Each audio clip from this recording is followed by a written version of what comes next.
সুখবর, এবারে আর পিলে চমকানো বাইকের আওয়াজ শুনতে হবে না। শব্দ দূষণ রোধে পথে নামল বহরমপুর ট্রাফিক পুলিশ। এবারে মুর্শিদাবাদের বহরমপুর শহরের রাস্তায় স্কুল, কলেজ ও হাসপাতালের সামনে ব্যস্ততম রাস্তায় বিকট শব্দের এবং বেগতিক মোটর বাইক ও মডিফাইড সাইলেন্সার যুক্ত বাইকের দৌরাত্ম্য কমানোর জন্য পথে নামল Baharampur traffic sergeant. Murshidabad traffic পুলিশকে দেখা গেল এদিন সকাল থেকেই বহরমপুর শহরের রাস্তায় যানজট ও অনিয়ন্ত্রিত হেলমেটবিহীন ও লাইসেন্স ছাড়া বাইক রোখার কাজ করে চলেছেন।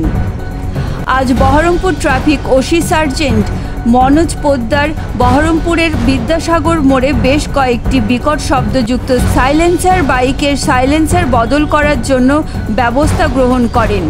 আশা করা যায় বহরমপুরের অনিয়ন্ত্রিত হাঙ্কি চাঙ্কি ড্রাইভে এবার বেরিয়ে পড়বে।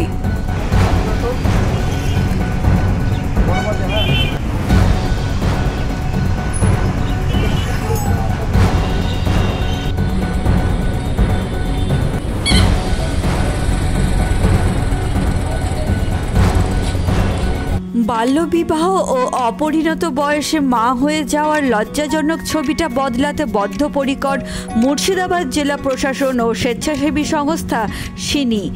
চলুন সকলে মিলে শপথ নিই বাল্যবিবাহ মুক্ত সমাজ গড়ে তোলার।